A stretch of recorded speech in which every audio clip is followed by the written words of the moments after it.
Welcome back پیارے بچوں. تو جب 10,000 لوگوں کا قافلہ مکہ کو فتح کرنے کے لیے نکلا تو پتہ ہے کیا ہوا؟ راستے میں نبی اکرم صلی اللہ علیہ وسلم نے انہیں حکم دیا کہ تمام لوگ اپنا اپنا الگ آگ کا لو روشن کریں. سب لوگوں نے اپنی آگ جلائی. تو اس سے کیا ہوا؟ آپ سوچیں کہ 10,000 لوگوں کے اندر بہت سارے ٹرائبز ہوں گے. جو سب لوگ آگ جلائیں گے تو دور سے دیکھنے میں وہ کتنا بیوٹیفل منظر لگے گا. کیا ایسے لوگوں کو نہیں لگا کہ بہت امپریسو چیز ہے؟ لوگ امپریس ہوتے ہیں اس چیز سے. کسی بھی جگہ پہ اگر آپ اتنی ساری لائٹ دیکھتے ہیں تو امپریس ہوتے ہیں. ہم لائٹ دیکھنے کے لیے جاتے ہیں نا دور دور تک. تو جب لوگوں نے دیکھا تو انہیں اپنی آنکھوں پہ یقین نہیں آیا کہ ماشاءاللہ مسلمانوں کی اس قدر شان و شوکت، مسلمانوں کو جن کو ہم نے نکالا تھا آج وہ اس شان و شوکت سے واپس لوٹنے والے ہیں. جب وہ آگے آئے تو پتہ کیا ہوا؟ نبی اکرم صلی اللہ علیہ وسلم نے کیا حکم دیا؟ انہوں نے یہ حکم دیا کہ جا کر اعلان کر دیا جائے جو ابو سفیان کے گھر میں داخل ہو اس کو امان، جو مکہ کے اندر بیت اللہ شریف میں داخل ہو جائے گا اس کو امان، جو اپنے گھر کا دروازہ اندر سے بند کر لے گا اس کو بھی امان. یعنی اس میں سے جو بھی انسان یہ کرے گا اس کو ہم کچھ نہیں کہیں گے، اس کو اٹیک نہیں کیا جائے گا، اس سے کچھ لیا نہیں جائے گا، اس کو مارا نہیں جائے گا. کیا یہ بہت خوبصورت چیز نہیں ہے؟ پوری زندگی جن لوگوں نے آپ کو تنگ کیا آپ ان کو اتنی اسپیس دے رہے ہیں کہ تم ایسے کرو گے میں تمہیں تب بھی کچھ نہیں کہوں گا، تم ایسے کرو گے میں تمہیں تب بھی کچھ نہیں کہوں گا، تم ایسے کر لو گے میں تمہیں تب بھی کچھ نہیں کہوں گا. اور پھر لوگوں نے ایسے ہی کیا. پھر لوگوں نے اپنے اپنے دروازے بند کر لیے اور وہ اندر چلے گئے اور پوری شان و شوکت کے ساتھ مسلمان اس دن مکہ میں داخل ہوئے.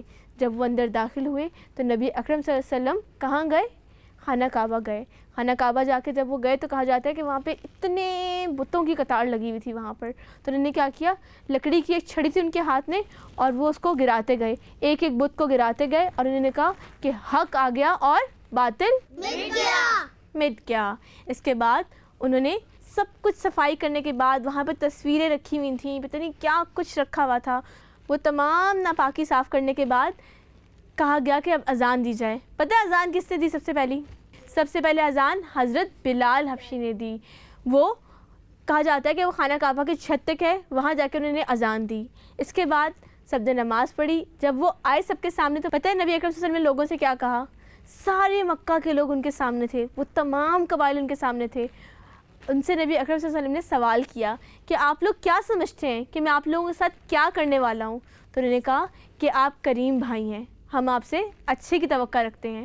تو انہوں نے کہا کہ آج کے بعد تم لوگوں پر کوئی مواخذہ نہیں، یعنی کہ سب کو معاف کر دیا. جتنے بھی لوگ وہاں موجود تھے سب کو معاف کر دیا گیا.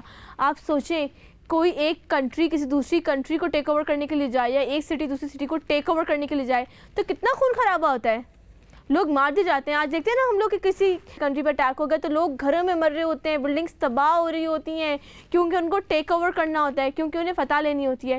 کیا کبھی آپ نے ایسا ٹیک اوور کی سٹوری سنی ہے جس کے اندر کسی کو کچھ نہ کہا گیا ہو، کچھ کہے بغیر معاف کر دیا گیا ہو؟ اس کے بعد نبی اکرم صلی اللہ علیہ وسلم نے لوگوں سے بیعت لینی شروع کی، یعنی لوگ آ کر مسلمان ہونا شروع ہوئے وہاں پر. اور پتہ ہے اس دن کون مسلمان ہوا؟ پیارے بچوں، نبی اکرم صلی اللہ علیہ وسلم کے بیسٹ فرینڈ کا نام کیا تھا؟ حضرت ابو بکر. جی ہاں، حضرت ابو بکر. ان کے والد اس دن ایمان لے آئے اور نبی اکرم صلی اللہ علیہ وسلم بہت خوش ہوئے. مردوں سے بیعت لی گئی، عورتوں سے بیعت لی گئی. عورتوں سے بیعت ہاتھ کے مسافے سے نہیں لی گئی بلکہ دور سے لی گئی. ان سے کسی سے بیعت لی گئی کہ وہ چوری نہیں کریں گی، اللہ کے ساتھ کسی کو شریک نہیں کریں گی، بہتان نہیں گھڑیں گی، اس طرح کی باتیں، یعنی کہ جو بھی اچھی چیزیں ہیں، معروف چیزیں ہیں ان کے اوپر عمل کریں گی. اس کے بعد کیا ہوا؟ مکہ کے اندر وہ 20 دن کے لیے رہے. 20 دن میں رہ کے انہوں نے جتنی بھی شرک کی نشانیاں تھیں دور دور جو انہوں نے بت رکھے ہوئے تھے، لوگوں نے گھروں میں رکھے ہوئے تھے یا آس پاس جو بڑے بڑے بت نصب تھے، ان سب کو گروا دیا گیا. اور کیا ہوا؟ اسلام آ گیا. وہاں پہ لوگوں نے دین پر عمل کرنا شروع کر دیا. لوگوں کے اندر ایک اویئرنیس آ گئی. پھر کیا ہوا؟ کیا وہ مکہ میں ہی رہ گئے؟ مکہ تو ان کا اپنا شہر تھا، وہ مدینہ تو مائگریٹ ہو کے گئے تھے مجبوری کے اندر. تو جب ان کو اپنی کنٹری اپنی سٹی واپس مل گئی تو کیا وہ وہیں رہ گئے؟ وہیں رہ جاتے ہیں نا لوگ تو کہ میری اپنی سٹی ہے. وہ واپس مدینہ چلے گئے. شاباش، وہ واپس مدینہ چلے گئے کیونکہ وہ لوگ ان کے برے وقت میں کام آئے تھے. تو اس اچھے وقت کے اندر بھی انہوں نے اپنا ساتھی کسے بنایا؟